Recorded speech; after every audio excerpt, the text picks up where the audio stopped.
Hey, everyone, and welcome. Welcome to the Tim and Jim Show. I'm Tim Stone here in Pennsylvania with my warm hat. I've got my hot chocolate. It's snowing here. It was snowing here, 2-hour delays and all. And I'm excited for today's show. And I know Jim Fuse, my trusty co-host and friend. How's it going over there?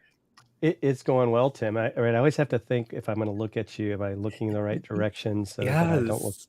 But I think I've figured it out when we're on these sides. But when we switch the other way sometimes, then I have to remember that. But yeah, I'm excited, and it's funny because our guest Sharvette was talking earlier how she had some friends in Philadelphia. So here's my sports segue, Tim. As you know, is I'm a Washington Commanders fan. I still would rather call them the Redskins. And Monday night, I mean, wasn't shocked, but they shocked the world and beat the undefeated Philadelphia Eagles with my boy, number 4, Taylor Heineke, proud Old Dominion University alumni, as am I.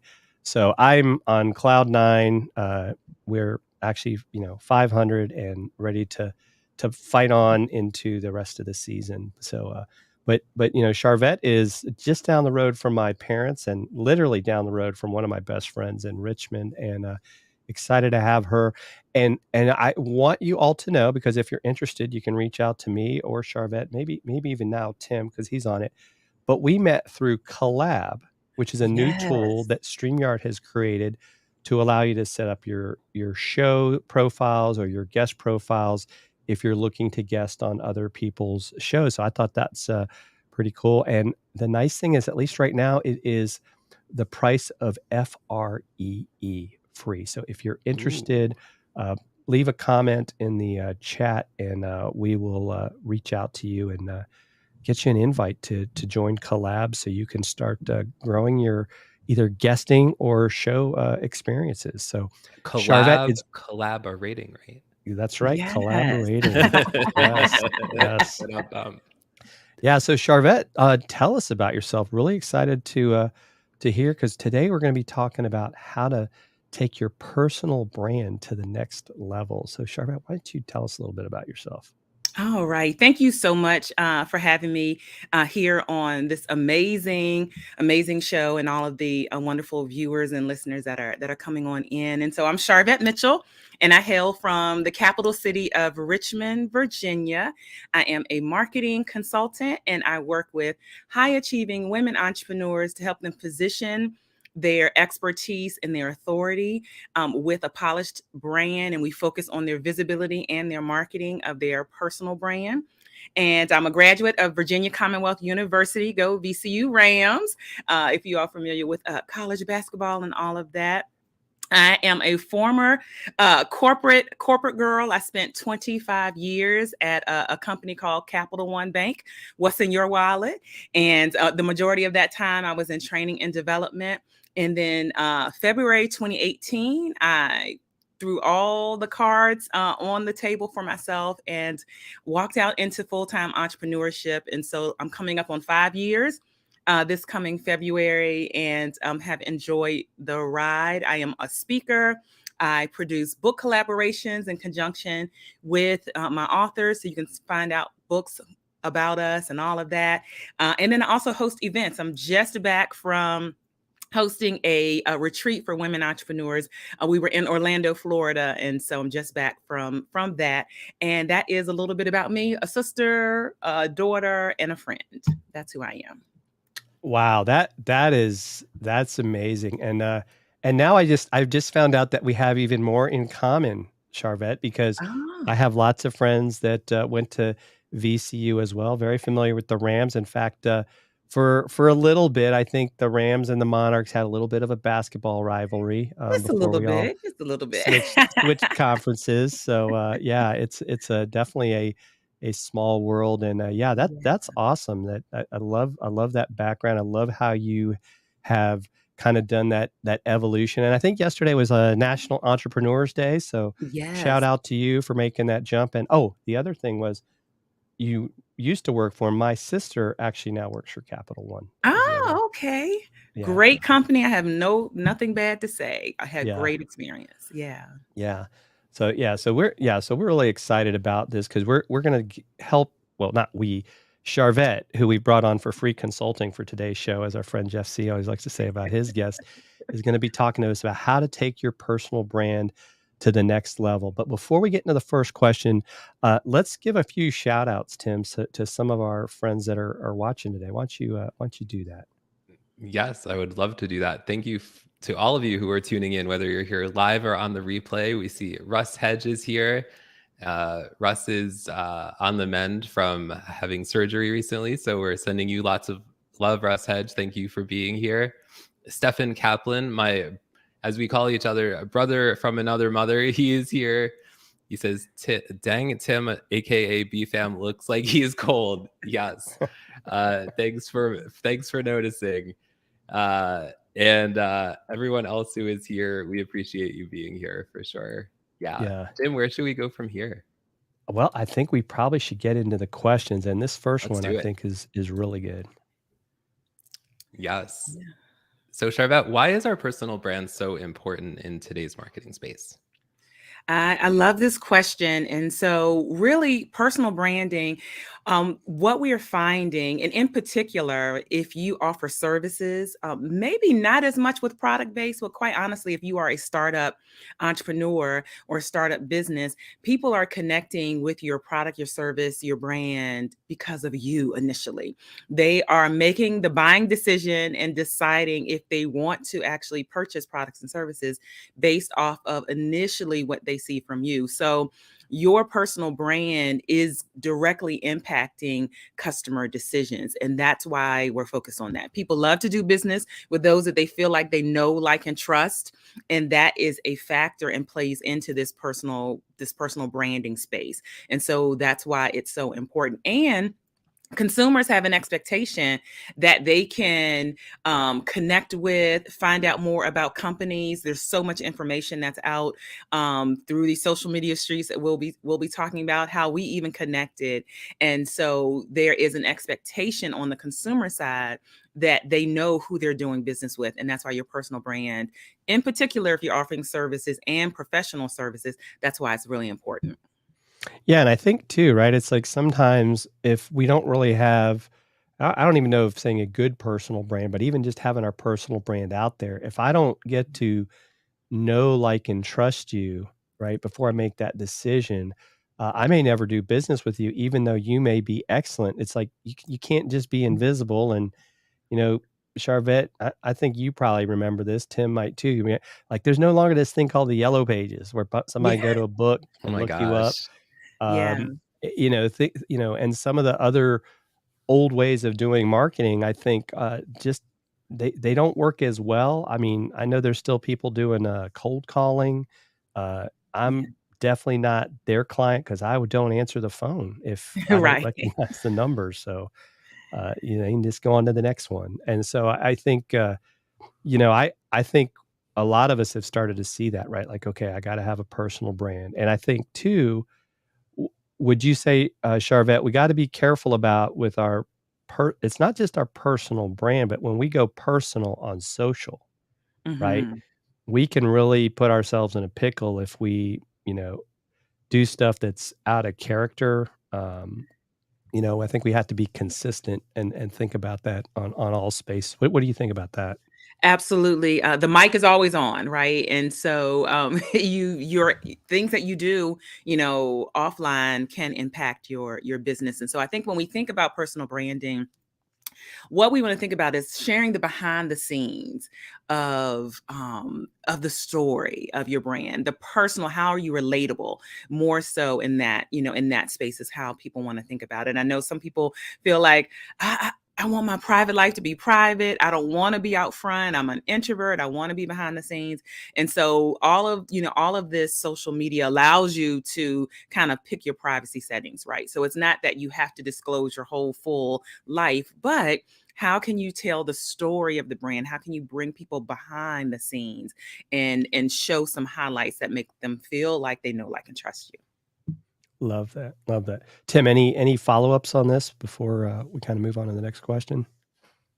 No, I think that's great. Behind the scenes is awesome. And I think those are some great points. Let's keep them moving. And Tim, you really over the last year plus, right? You kind of really started to share more, and because it's a part of you, but like with your cancer journey, right? And your perspectives on cancer show, where before you're like, I don't want to share that, but now you feel like, you know what? I'm going to own it. And it's really, I think, led to some great things, not just for you, but for the people that you're sharing with. I think you've helped people find a voice there. I appreciate that, Jim.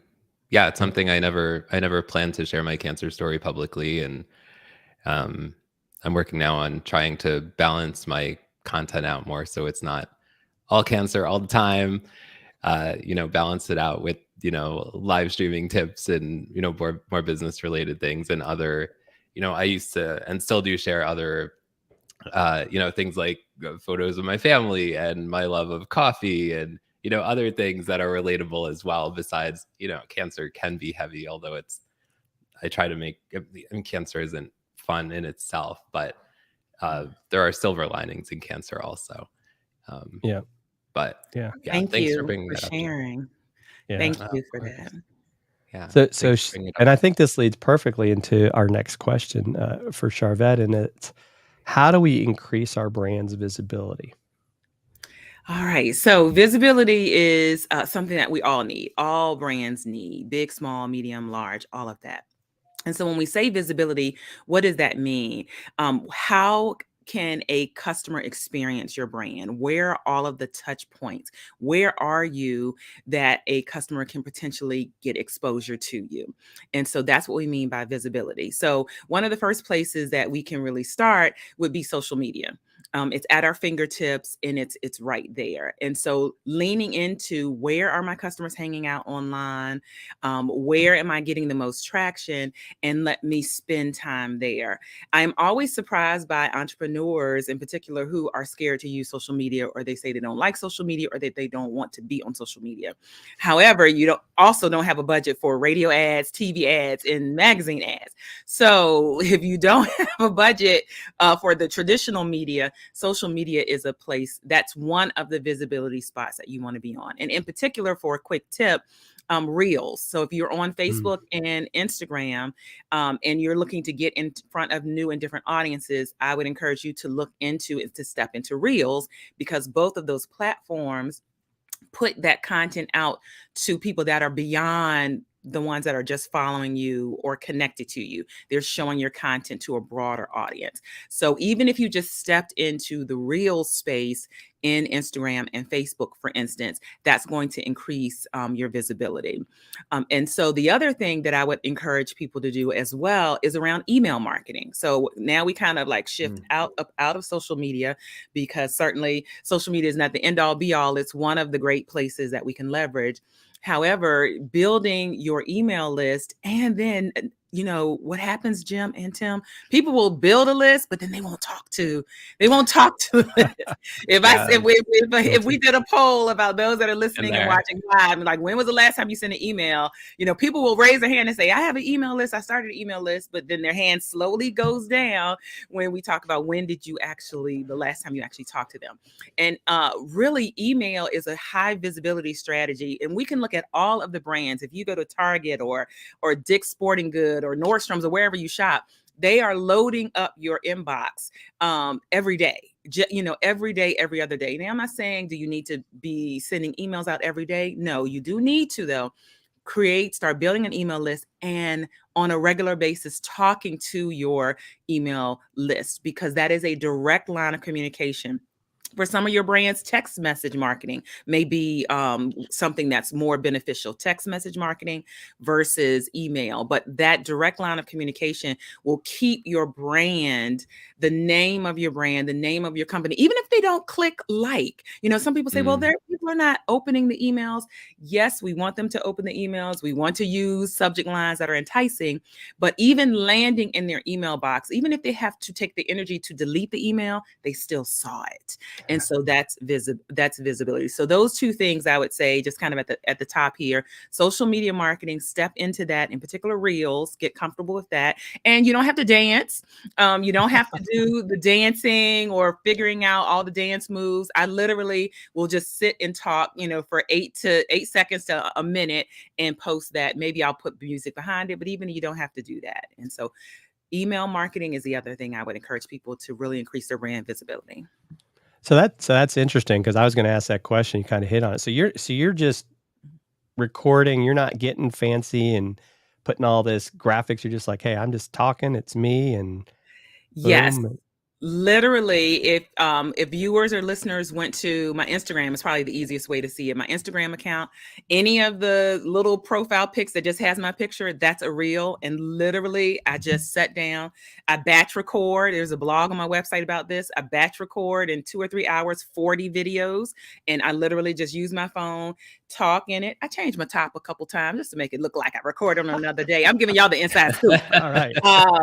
I just sit and talk, and that's it. 8 seconds. They range from 8 seconds to a minute. And I'm just sharing a tip or strategy or a mindset shift or dispelling myths or fears. And then now I have all this content on my phone, and I can just put it out there. Nice. And now, do you share these reels to both Instagram and Facebook at the same time? Or you Yes. just pick one or the other? I mean, what's your strategy there? So love this question. So by recording it natively on my phone, I just have the native video. I then take that and put it in Instagram Reels, Facebook Reels. I put it in Facebook Reels on the personal page, business page, and my Facebook group. I also put it on YouTube Shorts. And then sometimes I'll just post the video directly on LinkedIn. So I'll just post it as a video. So that one piece of content can go 5 directions for me. That is such a great point. I think that's where people make the mistake of, like, they'll do something on TikTok and then they take that TikTok video and they put it other places, but then they get punished because it's not a native video, and they can tell, like, hey, that was on TikTok. And then you got to be careful, because if you're using the music, you can't use that music sometimes. Speaking of which, this was pretty exciting. I don't know if you guys are aware of this. YouTube on Shorts now has opened up commercial music. Okay. And you can literally use this music up to a minute, but only on YouTube. And I think what they're doing is, if there's any quote unquote revenue generated, they're sharing it with the artist. So there's some pretty cool music out there, at least from back in my day, that I might start having to do some shorts just so I can have the music there.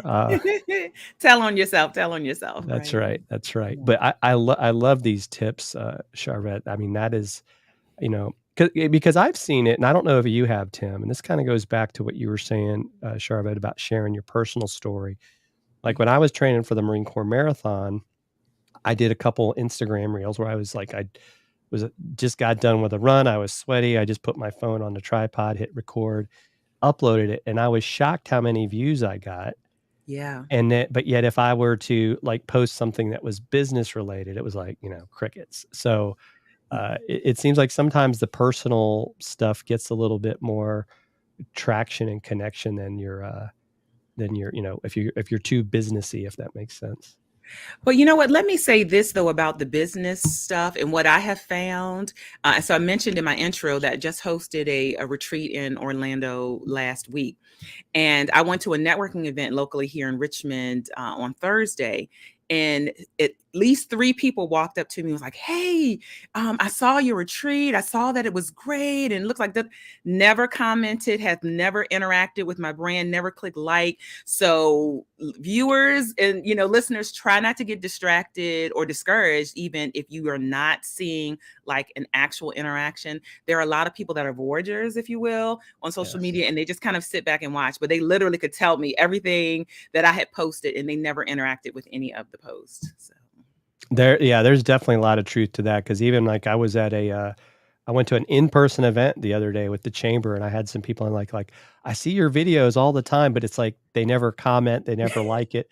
So they're out there, people. Just don't think that people aren't watching. They're just. I think there's definitely a lot of those voyeurs. I think that's a great way to put it. Yeah, that happened to me in March when I was in San Diego for Social Media Marketing World. This really nice lady came up to me, and she went, you. She said, I said, do I know you? And she said, you have the the cancer show, the cancer fundraiser thing. And I was like, yeah. And she was this really nice lady. And we had and she'd never commented on the show, never. Yeah. And she was the nicest lady. So you never know who's watching, right? You never know who you're impacting or who's watching. We don't know if you're watching right now, but we appreciate all of you who are here. Yes. And so you all actually kind of even proved another point around visibility with local networking or getting out in person. So that also is a visibility strategy. I think we got really comfortable behind the computer. I don't know how, how you all are. And then with COVID, we got really, really comfortable. But now I'm definitely seeing, and I actually tell clients, like, make a strategic plan, like plan to go to a networking event locally, because that is a visibility strategy as well. Definitely. Yeah, I'm doing a little bit more of it. I don't know if Tim, if you've had a chance to, and I've made some new connections by doing that.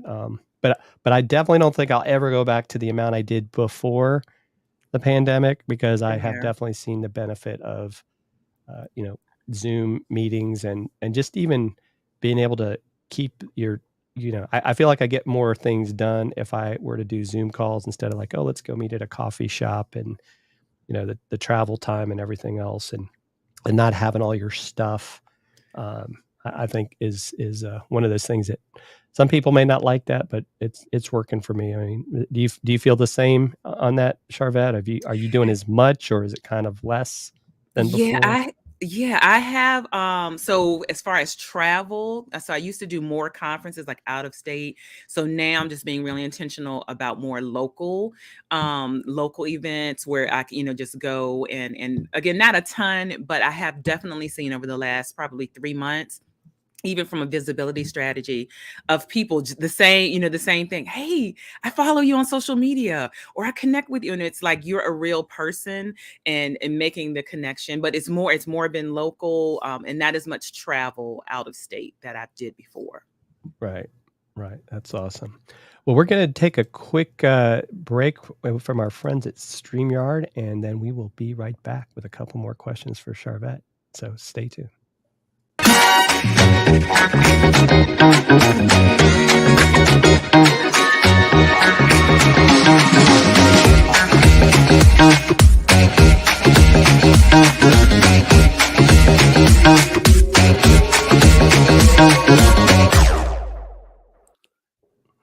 And we are back, and Jim's dancing. We're all going to dance.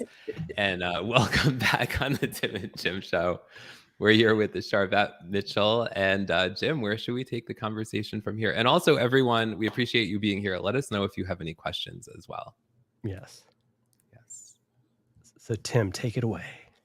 Yes. So Sharvette, how do we increase our brand's authority? All right. So we talked about visibility, which is getting as many eyes and spotlight on your brand as possible. Now, once they see your brand and experience your brand, when we say authority, what we're talking about is really your expertise and the knowledge and the skill set that you bring to the table. So if someone is determining or deciding between one accountant versus another accountant, or one realtor versus another realtor, or one therapist versus another therapist, what is going to come up for them is really, what is your authority or your expertise? And so how can we as business owners showcase and share more about our expertise? And so one of the great strategies is around speaking. One of the great strategies is around speaking. And so looking for speaking opportunities, creating speaking opportunities, looking for interview opportunities such as this, because there's no other way really, in particular, those that offer professional services, to really taste test, if you will, or sample your product, because it's really your intellectual property, right? Other than when you speak. That's when people know that you know what you're talking about. So look for speaking opportunities or create them. Some might say, well, nobody asked me to speak at their conference. Nobody's flying me out to speak. Guess what? Get you a StreamYard, get a StreamYard account. The link, their affiliate link is here, and you can this is a speaking opportunity. You can go live on any of your on your pages, and you have created an instant speaking opportunity. So look for or create speaking opportunities. Also interviews. case in point here, right? And so that can be twofold. That can be you looking to be interviewed on other people's platforms, or guess what? You can flip the script and you can interview. You still get to lace in your commentary and all of that. And those are authority building ideas from the spoken word. Now, I don't want to leave out written word. So your intellectual property in writing. So blogs are not dead. If you go over to Google and type in, I'm looking for leadership tips, I'm looking for career development tips, I'm looking for whatever, Google is searching and pulling up blogs. They're pulling up articles or videos. Now they're pulling up podcasts as well. But your written word that can showcase your authority as well. So I encourage people to have a blog on their website, or you can have an additional blog, but on your website usually works the best. Also, writing a book or being a part of a book collaboration. Again, taking your intellectual property and that authority in your market and documenting it. And that is going to, if we look at the root word of authority, it's author. And so if you want to think about what are you authoring and what is out there that people can trace back to you, spoken word or written word. That's a mic drop there. I love that. And you've got some books written, is that correct? Yes. So actually, let me move my pillow here. I got a couple here. And so one of the great things that we do is we do collaboration. So we don't have to actually, this is something that the audience, you might feel, look, that's upside down. You might feel like, oh my goodness, I can't write 30,000 or 40,000 words by myself, but could you do 5,000 and join forces with other people? And so this is one thing that we do with clients in our platform builder program. So they all walk out as a published author, with a $5,000 word chapter around their expertise and knowledge. And so, that is, or you can write your own books, but you can also do collaborations. You can even do ebooks to get started. There are a lot of platforms that'll let you, if you might say, gosh, I have 4,000 words written, I haven't finished it. That might be a digital ebook that you could sell from using a site like payhip.com. So, Yeah.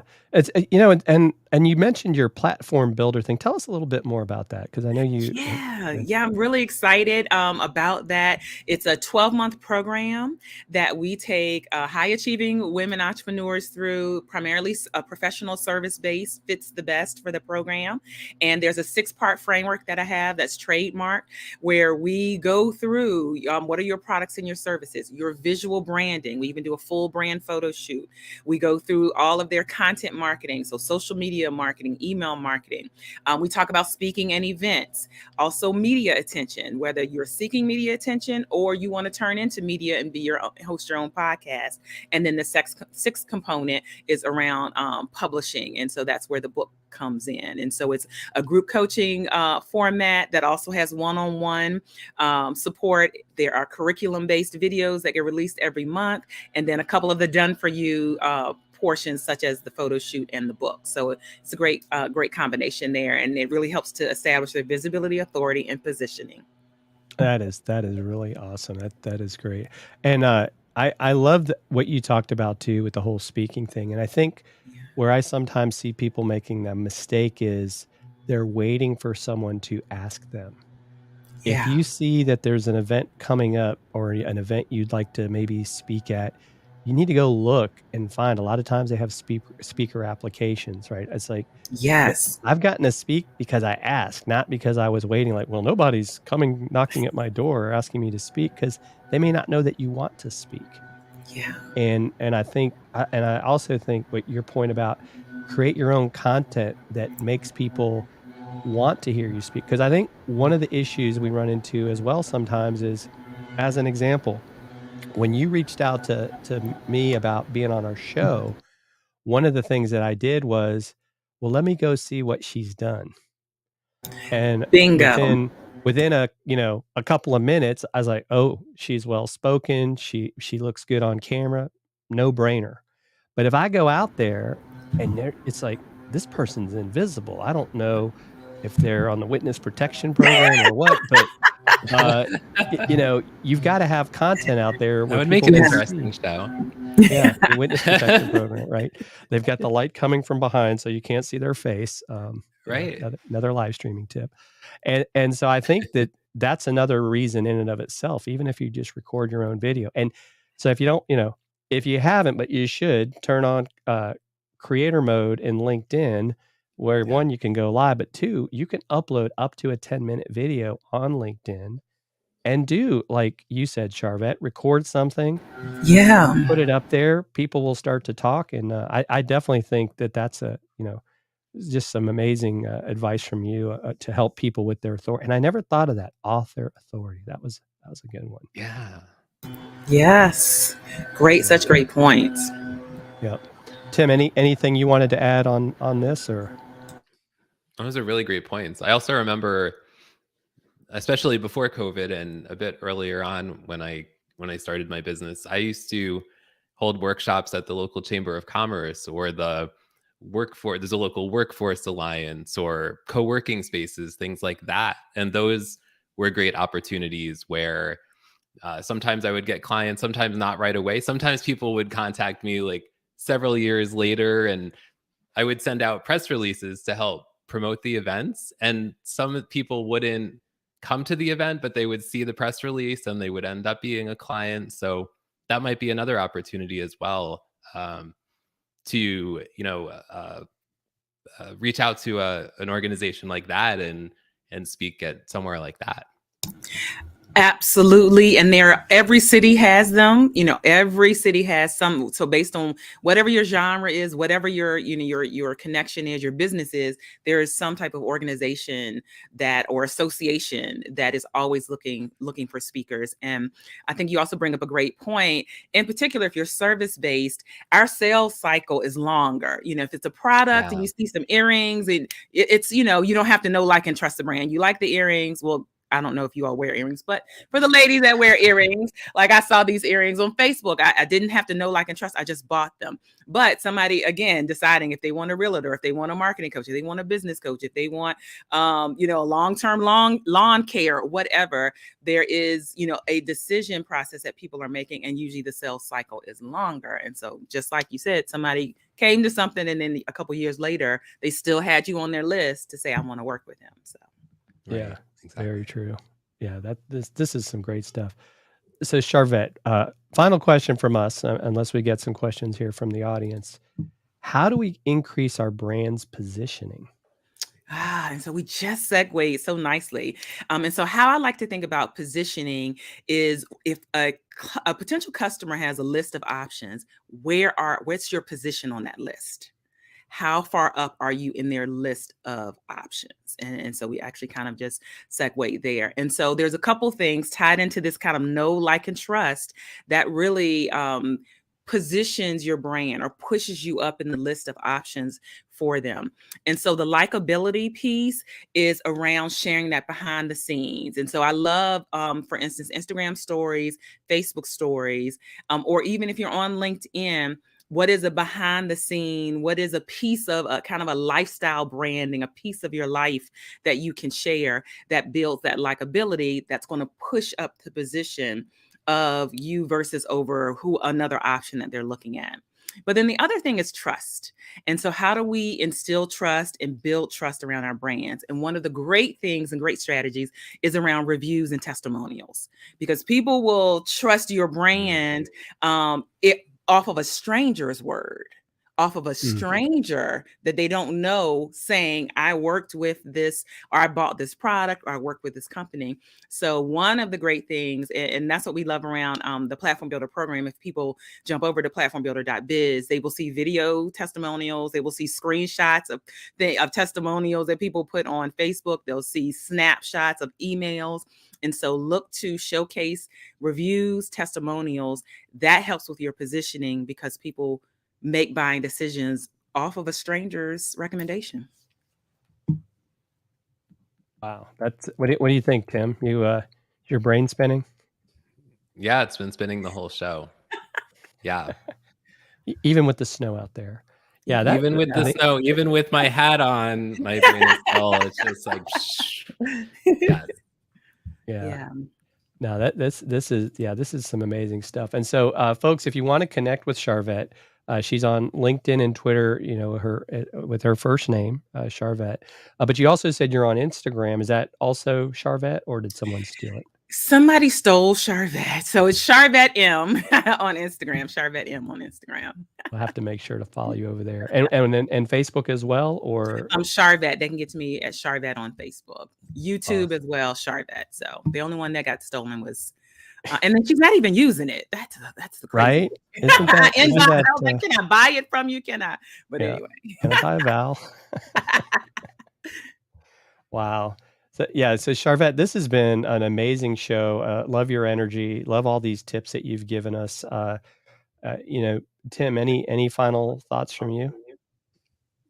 Just thank you. This has been a great show. Appreciate all your tips, your energy, like Jim said. Just thanks for everything. Thank you for having me. This has been fun. To all the current viewers, the viewers that are 9 months into the future, hello, and thank you for being here. That's right. That's right. And replay viewers, we love you too. So leave us some comments if you have any questions we didn't get to. And next week, Tim, we're going to have our good friend Dorothy Ann Odell will be back to the show. Do you know what she's going to talk to us about, Tim? I'm not sure exactly, but I know she has a new book out called The Overcomer Playbook. So very excited to have her on the show. And I've collaborated with her on a number of projects. So I'm very excited to have her on next week. Yes. Jim, do you have anything coming up in the next week or so? Well, I do actually have, I guess I'll be speaking at Agora Pulse's e-commerce summit in December. I'll be talking about the Amazon influencer program for brands and sellers. And then I'll be speaking at PodFest at the end of January in Orlando. So hopefully it'll be warm there when I go there, because I don't think it'll be warm in Atlanta, unfortunately. So looking forward to that. And tonight, you can borrow my hat. You can borrow my hat. I'll have to have you mail that to me. And well, actually, this afternoon, I shouldn't say tonight. Chris and I will be live on Amazon on Deal Cashers, talking with Mario Ponce from Shure about their microphones. They got a lot of deals going on. So if you want to learn about microphones like this Shure MV7X that I'm using, make sure to join us live. And we'll actually be on all the tubes, but we love when people come over to Amazon, but we'll be on LinkedIn and everywhere else. So that's what I got going on. And what about you, Sharvette? What do you've got coming up soon? Wow. So we have a couple of Black Friday sales that are coming. So next week, Thanksgiving is here and is upon us. So we got a couple of Black Friday sales, and then to continue to have conversations with women entrepreneurs that are interested in the Platform Builder program, because we hit the ground running the first week in January. So we're having conversations through the end of the year for ladies that want to enroll in that. Awesome. Well, thanks again for being here. This has been a great show. Really enjoyed it. Well, maybe we'll have to have you back again, and we'll dive into something a little deeper, because you definitely brought us some great value today. So thanks everyone for coming, and we will see you all next week. Same time, same channel. Take care, everyone. Bye, y'all.